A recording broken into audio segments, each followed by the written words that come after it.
Ladies and gentlemen, welcome to another edition of World Talks here on TVP World. I'm your host, Benjamin Lee, and please join me and my guests on this next interview. Germany is on the brink of a historic financial and political decision. The Bundestag is about to vote on an unprecedented debt package that could reshape the country's economy, military funding, and infrastructure for years to come. With a potential €1 trillion impact, the decision will also have profound consequences for Europe's financial stability and geopolitical landscape. Will the new government secure enough support, and what does this mean for Germany's role in the EU and global security? Joining us today on TVP World to analyze these critical developments is Dr. Piotr Andrzejewski, Chief Analyst at the Institute for Western Affairs, expert on German economic policy and European affairs. He brings deep insight into the political and economic dynamics shaping Germany's future. Hello, sir, and welcome to TVP World. Thank you for having me.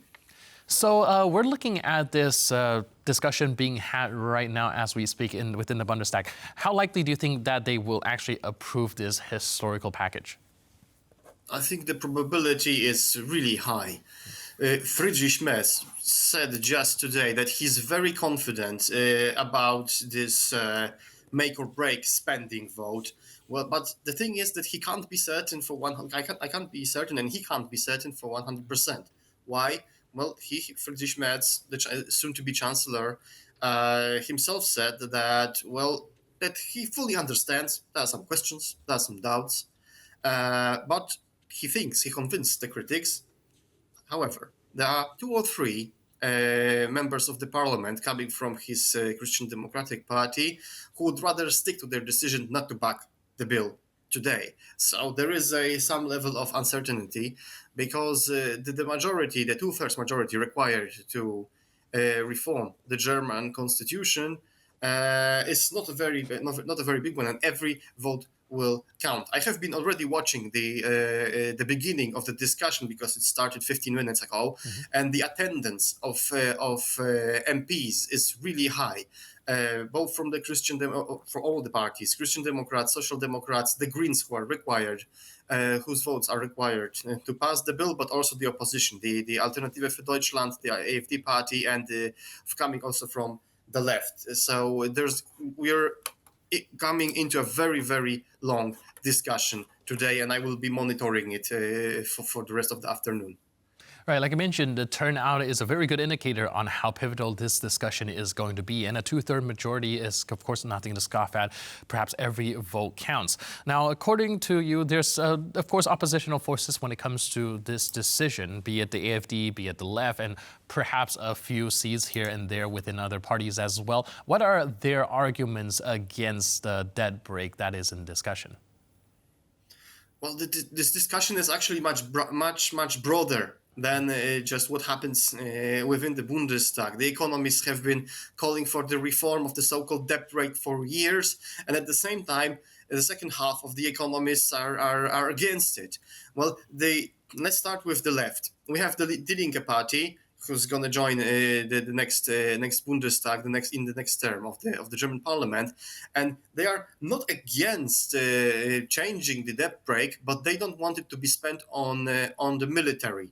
They don't want to support the development of German or Ukrainian military, for that matter, but they would like to see it rather go to social issues, building infrastructure, and especially to alleviate the problems on the housing market. And on the right flank, on the other hand, we have the AfD party, who are completely against changing the fiscal rules introduced in the German constitution.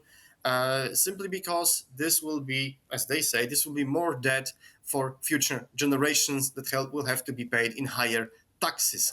And considering the declining German demographic, it will be much more of a burden for the future generations than it is now. So these are the major arguments. And what was the most interesting thing, this is actually what I have just referred as the position of the AfD, was also the position of Friedrich Merz himself.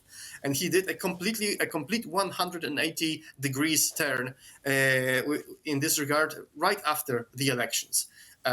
So some people say that he lied, that he's not a credible politician. This is not what he promised. And there are also concerns raised about the way this is introduced.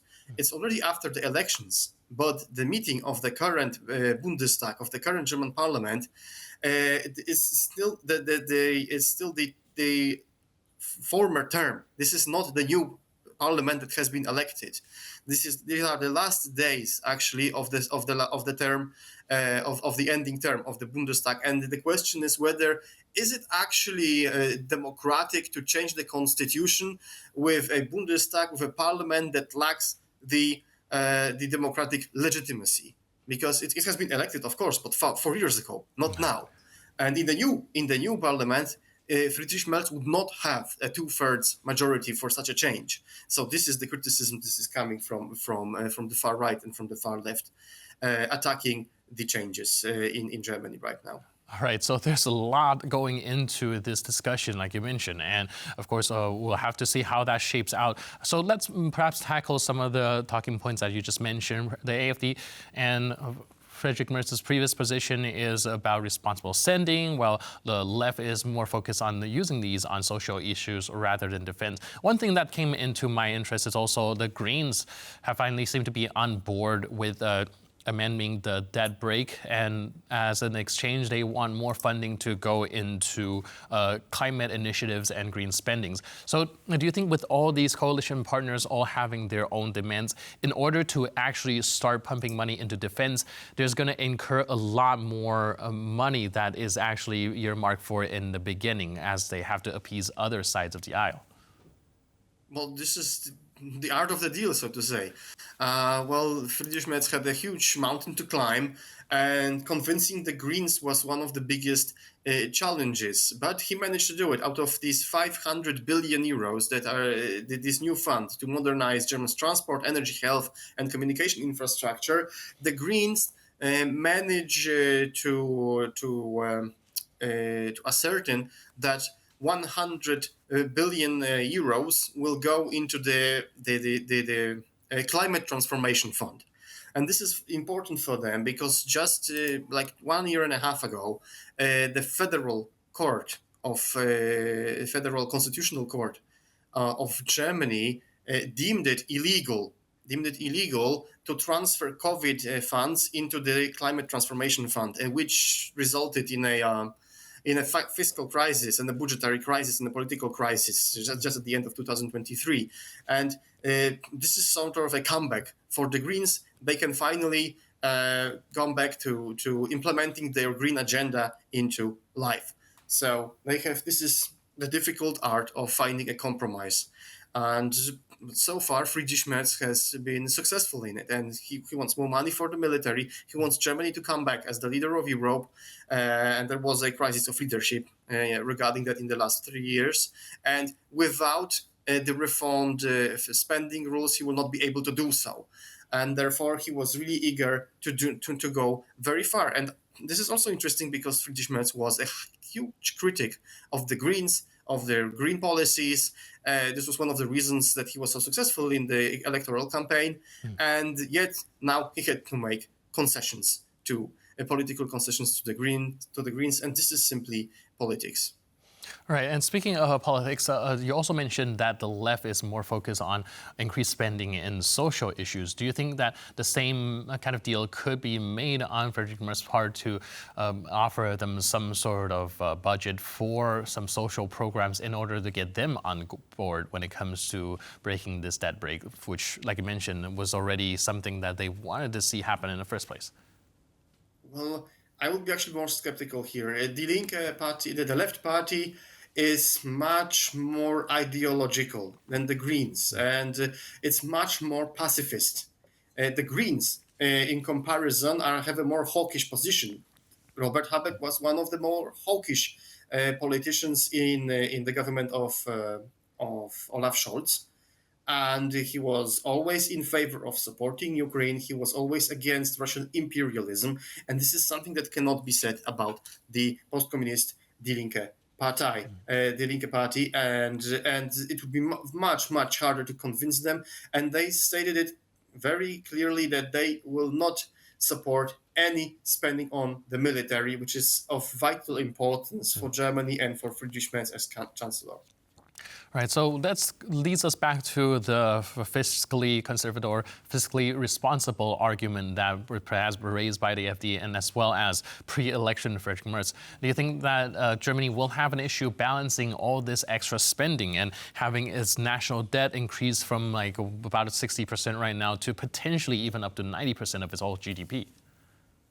Well, Germany actually, thanks to the debt brake introduced in 2018, it's actually in a very good fiscal position to take more loans, and they are very comfortable. They are not as burdened by debt like France or Italy, so they still have this fiscal space, and there is a dire need to use it right now, political and both economical, because there is a risk of another year of economical stagnation or even recession. We had recession in 2023, 2024 in Germany. So therefore, a stimulus package to develop infrastructure and to develop military production would be a boost, a necessary boost to the German economy. So yes, there are some positives about it, but everything has its pros and cons. Germany has a problem with so-called Fachkraftmangel, which means that they have problem with the workforce, especially highly qualified workforce. And even if they pour more money, it would be difficult to boost production capabilities in Germany, in both infrastructural sector and in the military sector. It will be very difficult. It just means that the prices will rise, and Germany's inflation is still above the limit set by the European Central Bank. So perhaps there's still some space to maneuver there. Thank you so much for your input and insight. Fortunately, we are running a little bit short of time, but thank you for being with us on TVP World. Really appreciate the analysis. Thank you so much, sir. Thank you very much. Appreciate it. And thank you for tuning into this edition of World Talks. But for more news, update, commentary, please stay tuned to TVP World.